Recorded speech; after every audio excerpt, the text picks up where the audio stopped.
Hey everyone, welcome back. My name is Quincy Jackson, and I'm here with your next episode of Leading Daily. I hope that wherever you are and whatever you're doing, you're having a phenomenal and fantastic day. And before we get too far into today's lesson, I just want to say thank you for being here with me.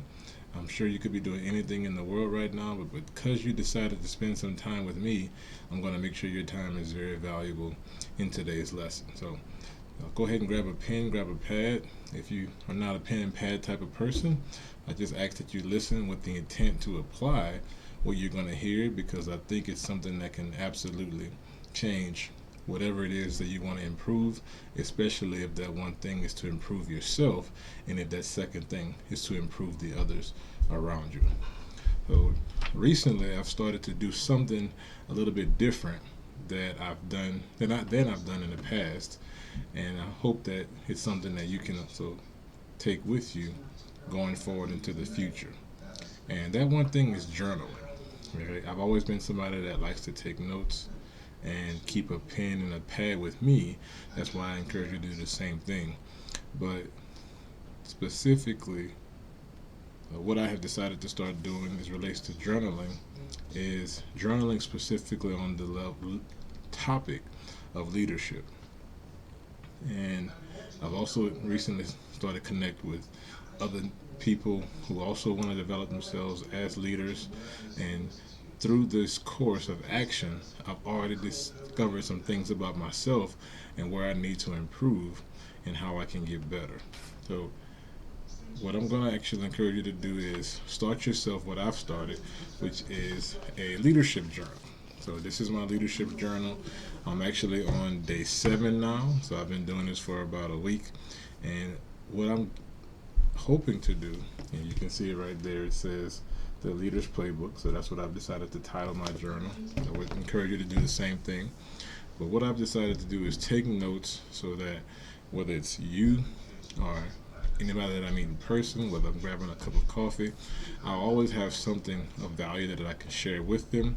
And then hopefully in return, I can glean something from them so that I can go forward in the future with better knowledge, better wisdom, and take better action to ultimately get better results, which I hope the same thing for you as well.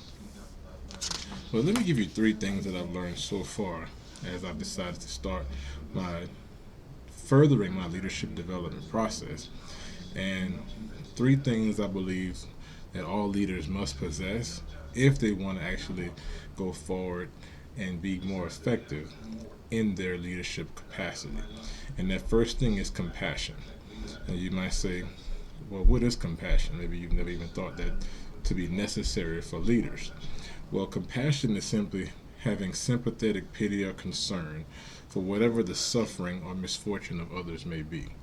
Oh, if you ever find yourself saying poor such and such, or poor him, or poor her, or poor whoever, you may not actually be taking enough compassion to consider why is it that they are where they are, what has gotten them to that point, and if they actually are willing to receive your help, and that's a big if, then how can you go about giving them the support that they need in order so that they cannot be in that position anymore?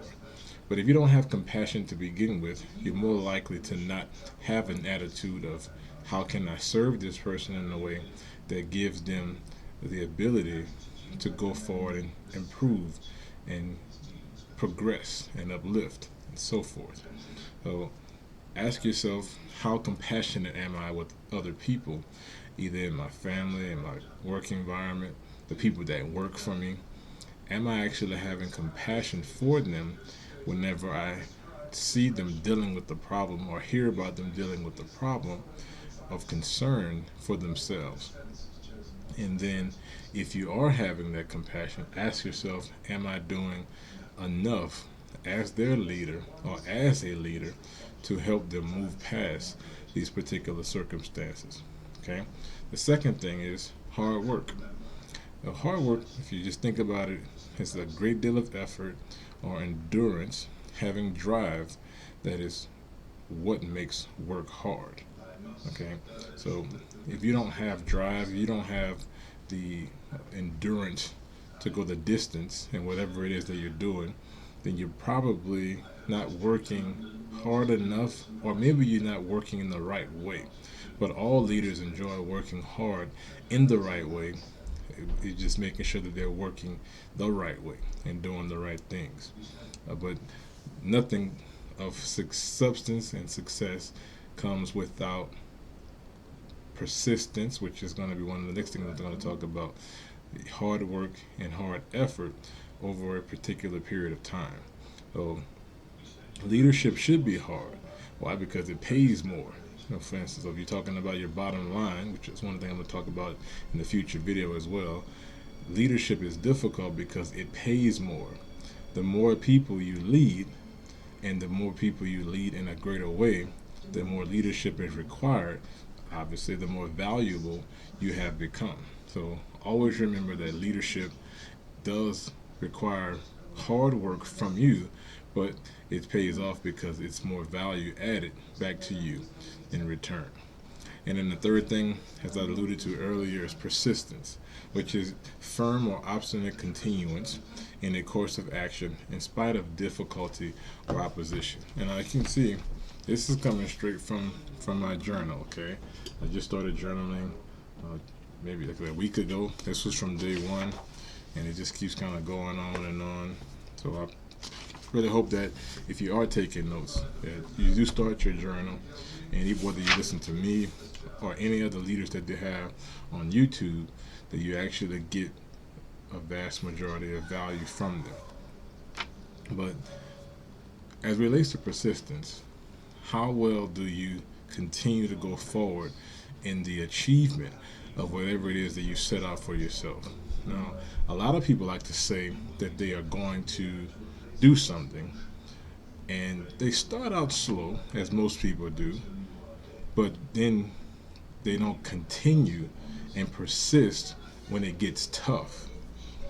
And that's who I want you to be. I want you to be the leader that goes forward even when it gets tougher, even when the days get longer, or the nights get harder, or the days get harder. Persist through whatever difficulty or tough circumstances that you're dealing with. Number one, it's going to make you better. And so if you're not taking care of you and progressing you and improving you, you can't expect to improve and take care of others. And then obviously the second thing, it takes care and improves and helps other people. When your children, when your wife, when your husband sees you persist through difficult times, they're going to start to remember that and see that in their mind, even if you don't say anything. And then they're going to do those same things when times get tough for them. Hopefully, you can always be hopeful. But as you're being the leader in people's lives, you're going to have more authority to speak in a manner of credibility because you actually persisted in difficult times. So those are the three things I wanted to share with you in today's episode. If you like this video, please let me know what you think in the comments below. What is it that you're working on right now that maybe you need some help or guidance with as it relates to being compassionate, hardworking, and more persistent in your life? What is it that you're working on that you can share with other people so that maybe you can that you'll help trying to help other people do better at as a leader? And what are some of the daily things that you deal with in the area of leadership that I can actually maybe help you go forward and go over those humps and those obstacles as well? I look forward to hearing more from you. Thank you so much for watching the video. If you, like I said, you like it, please share. Please remember to subscribe, like the video, and I look forward to speaking to you on the next episode of Leading Daily. Thank you.